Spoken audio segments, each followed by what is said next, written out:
নমস্কাৰ প্ৰিয় দৰ্শকসকল, এইবাৰ জন্মাষ্টমীৰ লগে লগে ছটা ৰাশিৰ ওপৰত পৰিব গৈ আছে বিশেষ শুভ প্ৰভাৱ।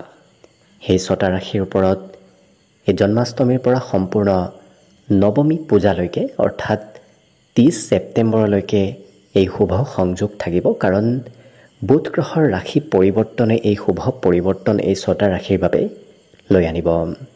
বুধ গ্ৰহ নিজৰ ঘৰত স্বগৃহী হোৱাৰ লগে লগে এই পঞ্চ মহাপুৰুষ ৰাজযোগৰ ভিতৰত এটা অন্যতম মহাপুৰুষ ৰাজযোগৰ সৃষ্টি হ'ব। গতিকে এই ছটা ৰাশিৰ ওপৰত বিশেষ শুভ পৰিৱৰ্তন আহি পৰিব। গতিকে সেই ছটা ৰাশি কি হয়, কি শুভ পৰিৱৰ্তন এইকেইটা দিনত আপোনালোকে দেখিবলৈ পাব, সেই বিষয়ে জানিবলৈ ভিডিঅ'টো শেষলৈকে চাই থাকিব।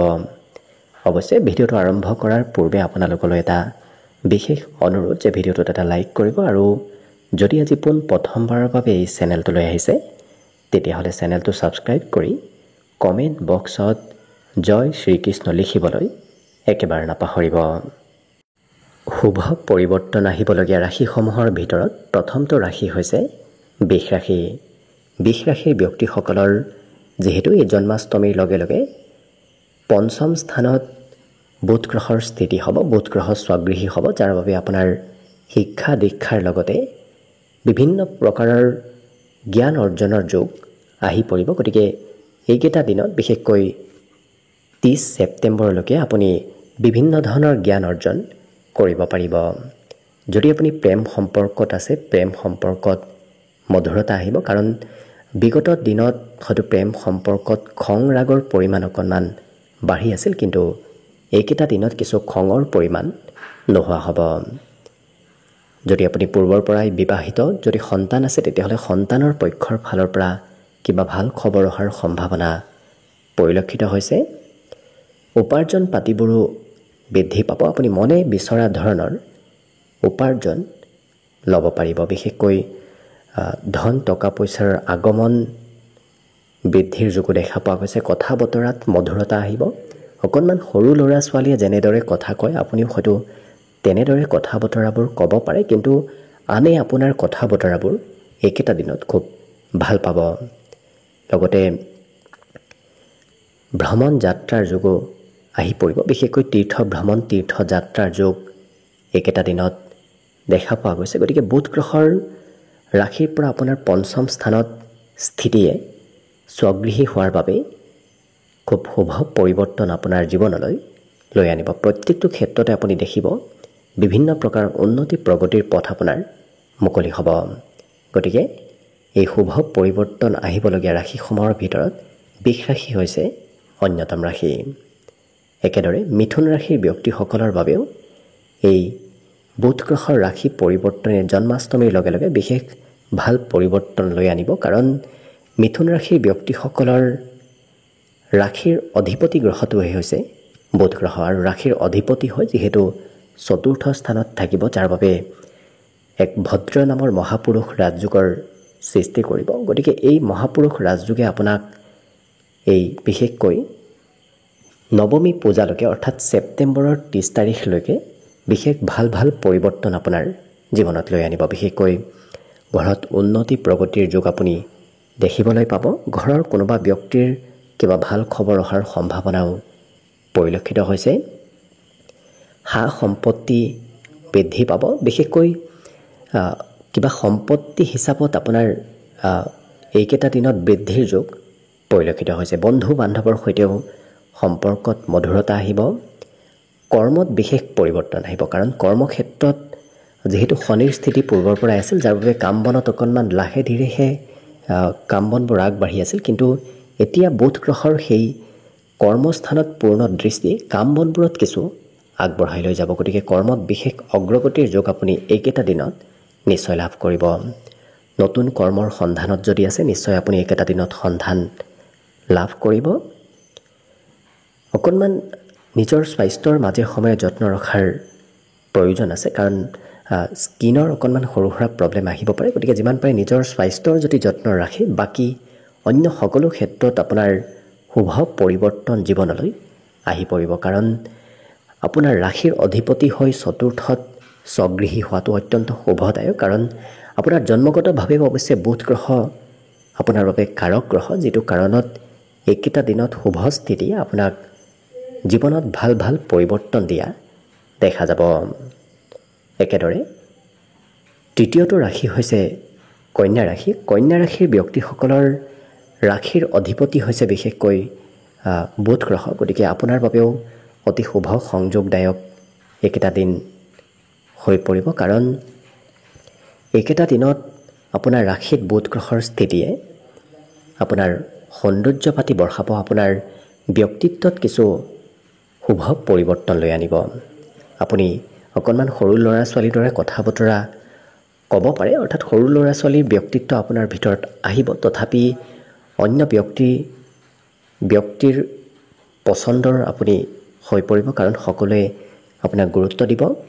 যিহেতু কৰ্মপতি হৈ লগ্নত অৰ্থাৎ আপোনাৰ ৰাশিত যিহেতু প্ৰৱেশ কৰিব, গতিকে কাম বন কৰাৰ ইচ্ছা, কাম বন কৰাৰ ধাউতিবোৰ বৃদ্ধি পাব। যিকোনো পৰ্যায়ত এওঁলোকে কৰ্মৰ প্ৰতি আগ্ৰহী হোৱা পৰিলক্ষিত হ'ব। আৰু যিহেতু আপোনাৰ ৰাশিৰ ওপৰতে এই বুধ গ্ৰহৰ পঞ্চ মহাপুৰুষ ৰাজযোগৰ প্ৰধান যুগ ভদ্ৰ নামৰ ৰাজযোগৰ সৃষ্টি হৈছে, যাৰ বাবে আপোনাৰ ব্যক্তিত্ব এনে হ'ব, আপুনি যি কথা কয় সেই কথাবোৰ সকলোৰে পচন্দ হ'ব আৰু মানি চলিব। অৱশ্যে যদি আপুনি ব্যৱসায় কৰি আছে, তেতিয়াহ'লে ব্যৱসায় বাণিজ্যত উন্নতি প্ৰগতিৰ প্ৰবল যোগ পৰিলক্ষিত হৈছে, কাৰণ ব্যৱসায়ৰ কাৰক গ্ৰহ হৈছে বুধ গ্ৰহ। যেতিয়াই বুধ গ্ৰহ শুভ অৱস্থাত আহে, তেতিয়াই ব্যৱসায় বাণিজ্যবোৰ উন্নতি লাভ কৰিব ধৰে, কাৰণ জন্মগতভাৱে অৱশ্যে আপোনাৰ ব্যৱসায় কৰাৰ এক ইচ্ছা আছে। যদি এইকেইটা দিনত আপুনি আগবাঢ়ে, তেতিয়াহ'লে দেখিব নিশ্চয় শুভ ফল ব্যৱসায় বাণিজ্যত আপুনি লাভ কৰিব। যদি বিবাহিত, তেতিয়াহ'লে পত্নীৰ পৰা সুখ লাভ কৰিব। বিবাহৰ প্ৰস্তাৱো মাজে সময়ে আপোনাৰ সন্মুখত আহিব পাৰে। গতিকে লক্ষ্য কৰিলে কন্যা ৰাশিৰ ব্যক্তিসকলৰ বাবে এইকেইটা দিনত বুধ গ্ৰহৰ শুভ সংযোগে আপোনাক এক বিশেষ ভাল পৰিৱৰ্তন আপোনাৰ জীৱনলৈ লৈ আনিব। ইয়াৰ পিছত অন্য এটা ভাগ্যশালী ৰাশি হৈছে ধনুৰাশি। ধনুৰাশিৰ ব্যক্তিসকলৰ যিহেতু কেন্দ্ৰ স্থানত বুধ গ্ৰহৰ স্বগৃহী স্থিতি হ'ব, যাৰ বাবে এই জন্মাষ্টমীৰ পৰা সম্পূৰ্ণ ছেপ্টেম্বৰ মাহৰ 30 তাৰিখলৈকে এওঁলোকে বিশেষ সুপৰিৱৰ্তন এওঁলোকৰ জীৱনলৈ আহি পৰিব। বিশেষকৈ কৰ্মস্থানত পৰিৱৰ্তন অহাৰ সম্ভাৱনা যথেষ্ট দেখা পোৱা গৈছে, কাৰণ কৰ্মস্থানত বুধ গ্ৰহ যিহেতু স্বগৃহী হৈ এক মহাপুৰুষ ৰাজযোগৰ সৃষ্টি কৰিব, এই মহাপুৰুষ ৰাজযোগে আপোনাৰ কৰ্মত ভাল পৰিৱৰ্তন লৈ আনিব। যদি আপুনি কৰ্মৰ সন্ধানত আছে, তেতিয়া দেখিব এইকেইটা দিনৰ ভিতৰত কিবা শুভ খবৰ নিশ্চয় লাভ কৰিব। যদি আপুনি ব্যৱসায় বাণিজ্য কৰে, তেতিয়াহ'লে ব্যৱসায় বাণিজ্যৰ পৰাও উপাৰ্জন উন্নতিৰ প্ৰবল যোগ আহি পৰিব। ঘৰত সম্পত্তি বৃদ্ধিৰ এক বিশেষ যোগ পৰিলক্ষিত হৈছে। আৰু যান বাহন ক্ৰয়ৰ যদি সম্ভাৱনা বা আপোনাৰ জীৱনত আছে, তেতিয়াহ'লে এইকেইটা দিনত আপুনি নিশ্চয় যান বাহন ক্ৰয় কৰাৰ সুযোগ সুবিধা লাভ কৰিব। নতুন নতুন বন্ধু বান্ধৱৰ সৈতে যোগাযোগ হ'ব। বন্ধুৰ পৰা সহায়ৰ যোগো এক বিশেষ পৰিলক্ষিত হৈছে। গতিকে ধনুৰাশিৰ ব্যক্তিসকলৰ বাবেও এই বুধ গ্ৰহ স্বগৃহী হোৱাৰ লগে লগে আপোনাৰ ৰাশিৰ ওপৰত, আপোনাৰ কৰ্মৰ ওপৰত বিশেষ ভাল পৰিৱৰ্তন আহি পৰিব। ইয়াৰ লগতে অন্য এটা শুভ ৰাশি হৈছে মকৰ ৰাশি, কাৰণ মকৰ ৰাশিৰ ব্যক্তিসকলৰ বাবেও বুধ গ্ৰহই এক শুভ সংযোগ লৈ আনিব, কাৰণ মকৰ ৰাশিৰ ব্যক্তিসকলৰ বাবে নৱম স্থানত বুধ গ্ৰহ স্বগৃহী হ'ব। যিহেতু নৱম স্থান হৈছে ভাগ্যৰ স্থান, গতিকে ভাগ্যৰ স্থানত বুধ গ্ৰহৰ স্থিতিয়ে আপোনাৰ জীৱনত এক আকস্মিক শুভ পৰিৱৰ্তন লৈ আনিব। গতিকে ভাগ্যত আকস্মিক পৰিৱৰ্তন আপুনি লক্ষ্য কৰিব। অৱশ্যে অকণমান কষ্ট কৰাৰ প্ৰয়োজন আছে। কষ্ট কৰিলেহে আপোনাৰ জীৱনত কিছু শুভ পৰিৱৰ্তন আপুনি দেখিবলৈ পাব। ইয়াৰ উপৰিও যদি আপোনাৰ ভাতৃ ভগ্নী আছে, তেতিয়াহ'লে দেখিব আপোনাৰ ভাগ্যৰে ভাতৃ ভগ্নীৰ উন্নতি প্ৰগতিৰ যোগ দেখা পোৱা গৈছে। এইকেইটা দিনৰ ভিতৰত পিতৃৰ শুভ খবৰ অহাৰ সম্ভাৱনাও আছে। গতিকে যদি আপুনি লক্ষ্য কৰে, পিতৃৰ উন্নতি প্ৰগতিৰ পথ আপোনাৰ ভাগ্যৰেই কিছু আহি পৰিব। গতিকে খুব ধুনীয়াকৈ আপোনাৰ বাবেও দিনকেইটা পাৰ হ'ব। আৰু শেষৰ অতি শুভ সংযোগ হোৱা ৰাশিটো হৈছে মীন ৰাশি। এই মীন ৰাশিৰ ব্যক্তিসকলৰ যিহেতু ৰাশিৰ পৰা সপ্তম স্থানত বুধ গ্ৰহৰ স্থিতি হ'ব, বুধ গ্ৰহ স্বগৃহী হৈ মহাপুৰুষ যুগৰ সৃষ্টি কৰিব। গতিকে এই ভদ্ৰ মহাপুৰুষ যুগে মীন ৰাশিৰ ব্যক্তিসকলৰ জীৱনত এক শুভ পৰিৱৰ্তন লৈ আনিব। যিহেতু জন্মাষ্টমীৰ পৰাই এই শুভ সংযোগ আহিব গৈ আছে, গতিকে জন্মাষ্টমীৰ পৰা সম্পূৰ্ণ ছেপ্টেম্বৰ মাহৰ 30 তাৰিখলৈকে আপোনাৰ ব্যৱসায় বাণিজ্যত উন্নতি প্ৰগতিৰ যুগ আছে। যদি আপুনি বিবাহিত তেতিয়াহ'লে বৈবাহিক সম্পৰ্কত মধুৰতা আহিব। প্ৰিয়জনৰ দ্বাৰাই আপোনাৰ কিবা লাভ উন্নতিৰ যুগ একেটা দিনত দেখা পোৱা গৈছে। আৰু যদি বিবাহৰ উপযুক্ত ব্যক্তি বিবাহ হোৱা নাই তেতিয়াহ'লেও বিবাহত শুভ খবৰ লাভ কৰিব। আপোনাৰ ৰাশিৰ ওপৰত যিহেতু পূৰ্ণ দৃষ্টি বুধ গ্ৰহৰ পৰিব, যাৰ বাবে সৌন্দৰ্যত কিছু মধুৰতা আহিব। আপোনাৰ ব্যক্তিত্ব কিছু সৰু ল'ৰা ছোৱালীৰ দৰে অকণমান হ'ব পাৰে। বয়স হ'লেও বয়সৰ চাপবোৰ আপোনাৰ নোহোৱা হৈ পৰিব। ঘৰত ধন সম্পত্তি ঐশ্বৰ্য বৃদ্ধিৰ যোগো এক দেখা পোৱা গৈছে। বন্ধু বান্ধৱৰ দ্বাৰাও আপোনাৰ ব্যৱসায় বাণিজ্যত লাভ হ'ব।